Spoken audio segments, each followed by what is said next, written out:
안녕하세요, 비트TV입니다. 트럼프 결국 알아서 해결할 겁니다. 중국과의 관세 전쟁 정책 그냥 생쇼일 수 있어요. 제가 이 부분에 대해서는 여러 번 이야기 드렸죠. 자, 여기서부터는 구독자분들에게만 노출이 되는 영상입니다. 구독, 좋아요 좀 눌러주시고요. 트럼프는 전 세계 사람들을 공포스럽게 만들 거다. 그리고 해결책을 제시를 할 거다. 괜찮을 거다. 일시적일 뿐이다. 여러분들도 그런 걸 항상 염두에 두세요. 제가 어제도 이야기 드렸지만 트럼프나 제롬 파월이나 시진핑이나 푸틴이나 김정은이나 걔네들이 인류를 위해서 뭔가를 하고 있다는 착각을 던지세요. 그러면 얘네들 하는 꼬라지가 그래도 조금은 보입니다. 특히 이제 공산주의 국가 더 심하죠. 그냥 걔네들은 본인의 안위를 위해서 정책을 펼칠 뿐이지 그 이상 그 이하도 없습니다. 어쨌든 트럼프는 풀어보란 문제점을 제시를 했고 전세계 사람들의 리액션을 봐왔고 그리고 이제 살며시 솔루션을 제공할 겁니다. 그게 뭐 항상 걔네들이 했던 시스템이기 때문에 그렇게 할 거예요. 트럼프 대통령 파월 연준 의장 해임, 위협, 철회했죠. 그리고 중국 관세 완화 가능성 시사로 비트코인이 급등을 했고 93,000달러를 돌파했습니다. 알트코인은 살짝 꿈틀꿈틀거리고 그리고 주식시장도 회복을 했죠. 조금. 트럼프는 제롬 파월을 해임할 의도가 없다고 이야기를 했고 자신의 행정부가 중국에 부과한 높은 관세가 상당히 낮아질 것이라고 시사를 했으나 0이 되진 않을 것이다 라고 표현을 했습니다. 불안했나 보죠. 살짝 쪽팔리기도 하고 자존심도 상하고 여기저기서 민원도 들어오고 그런데 이렇게 핑퐁을 치는 그 자체가 저는 그냥 그들의 생쇼라고 생각을 한다는 거죠. 그리고 이제 살짝 암호화폐에 대해서 언급을 하고 있죠. 특히 아직 노출되진 않았지만 XRP에 대한 트럼프의 입장이 곧 발표될 거라 생각을 합니다.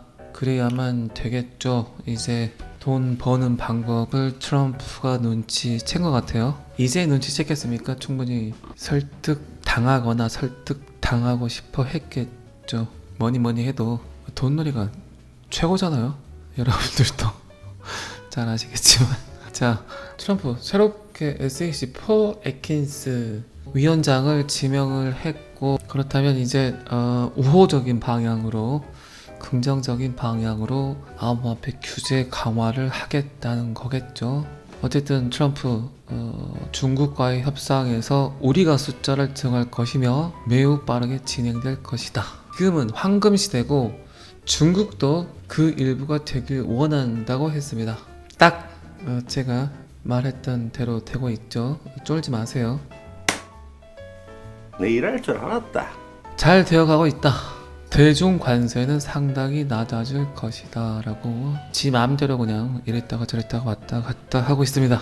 어제 제가 살짝 이야기 드렸지만 엄청난 살해 협박을 받고 있을 거예요. 그 뿐이겠습니까?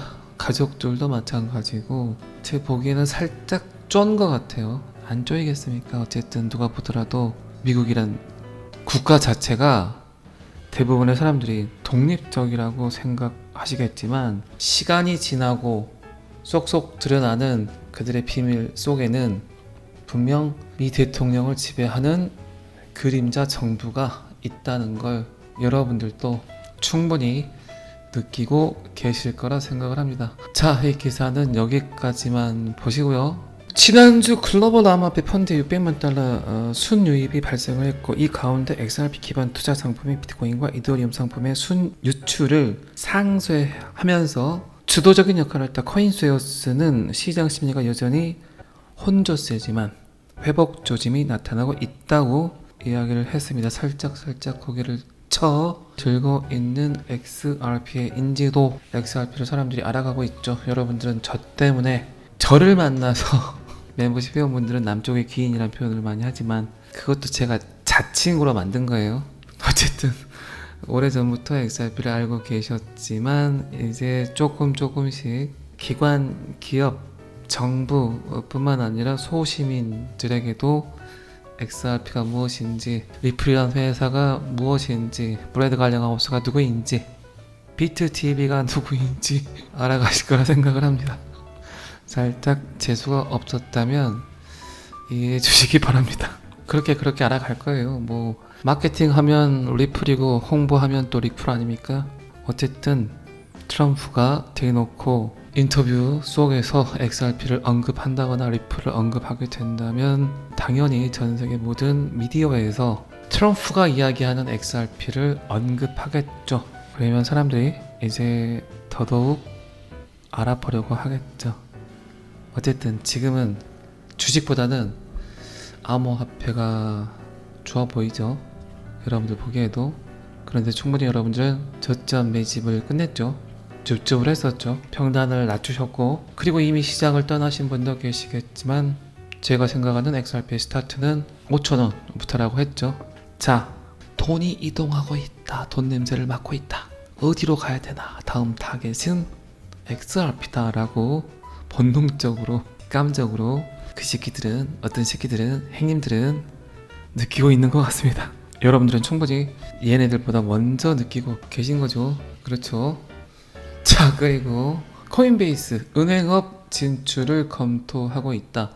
코인베이스에 대해서 제가 뭐 여러 번 이야기 드렸지만 어쩌면 인류가 선택하게 될 마지막 은행이라는 표현을 한 적이 있습니다. 그런데 지금 이런 이야기가 나오고 있죠. 대대적으로 미국은 코인베이스를 키울 겁니다. 여러분들 지금 느끼시겠지만 은행 직접 안 가신 지가 꽤 오래됐죠. 그렇죠.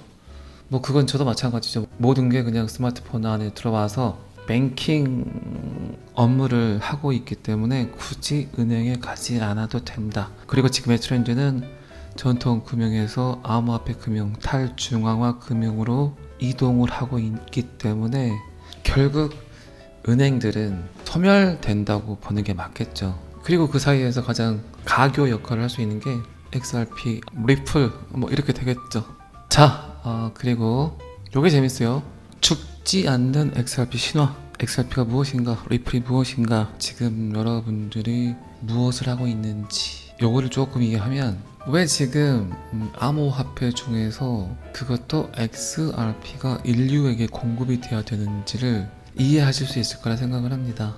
어떻게 보면 비트코인과 가장 비교되는 데이터죠. 탈중앙화냐, 중앙 집중화냐, 그때그때 채굴이 되냐 아니면 다 만들어진 게 뿌려지느냐. 자, 전체 XRP는 1000억 개죠. 1000억 개. 2012년 XRP 레저 출시 당시 사전에 채굴이 됐어요. 굉장히 특이하죠. SEC 게리 겐슬러가 XRP를 암호화폐가 아니다 라고 판단하기에 최적의 조건이죠. 하지만 게리 겐슬러는 단 한 번도 XRP의 사전 채굴에 대해서 언급하지 않았어요. 이게 가장 강력한 힌트였죠.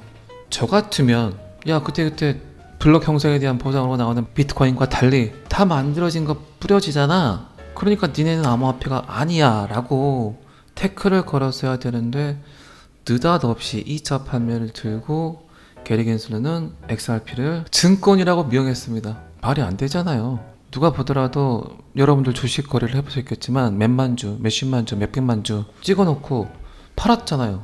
XRP도 마찬가지도 그렇게 보면 이미 만들어진 걸 뿌렸기 때문에 증권으로 봐야 되는데 게리 겐슬러는 어이없이 얼척없이 이상한 걸 가지고 태클을 걸었다는 겁니다. 얼마나 강력한 힌트예요 이게. 정작 태클을 걸어야 될 건 걸지 않고 수박에 핥기도 아니고 누룽지를 빡빡 긁는 것도 아니고 증권이라고 했다. 그리고 이 부분에 대해서 저는 그렇게 표현을 했죠. 방금 전에도 말씀드렸지만 왜 인류가 XRP를 받아들여야 되는가를 알 수 있다고 이야기를 했었죠. 여러분들이 은행이에요. 중앙은행. 근데 뭔가 통화정책이라든가 인플레이션율을 조정하기 위해서, 금리를 조정하기 위해서 머리를 맞대고 있는데, 안 그래도 머리 아파 죽겠는데 지금 조금씩 찍어내는 비트코인을 가지고 통화량을 조절하는 게 편할까요? 아니면 다 만들어진 걸 가지고 그때 안정성 있게 배포를 하는 게 더 유리할까요? 아니, 암호화폐라는 성격을 보고 비트코인과 XRP를 보면 당연 비트코인이 암호화폐적인 암호화폐겠죠. 근데 비암호화폐적인 암호화폐는 XRP지만 인류가 받아들이기에는 어쩔 수가 없다는 거죠. 그 시스템 자체가. 자, 그리고 또 봅시다.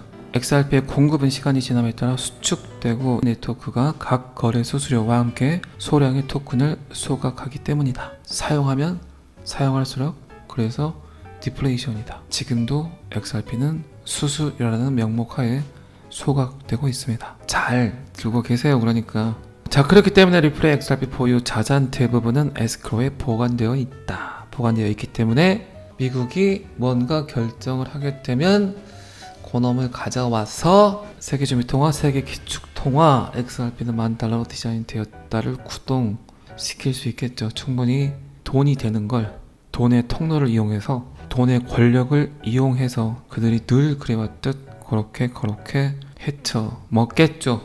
비트코인이 갖고 있는 가장 큰 장점과 단점, 해킹되지 않는다, 미변조할 수 없다가 가장 큰 장점이기도 하지만 그 또한 비트코인이 갖고 있는 가장 큰 리스크죠. 잘못 보내진 비트코인은 절대 수정이 불가하다는 겁니다. 그 기능을 그대로 가져와서 스마트 컨트랙트를 장착한 게 이더리움이죠. 잘못 보내진 건 그렇다고 칩시다.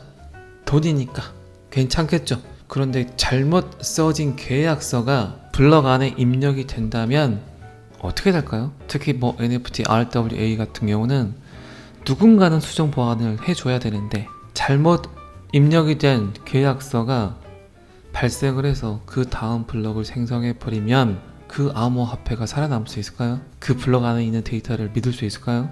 그래서 비트코인이 갖고 있는 가장 큰 장점이자 문제점은 블록 안에 수정 보완이 불가능하다는 겁니다. 그래서 그 누군가는 수정 보완이 가능한 블록체인이 사용될 수밖에 없다는 거죠. 자, 결론은 이 코인은 고정된 공급량과 함께 디플레이션 모델을 따른다.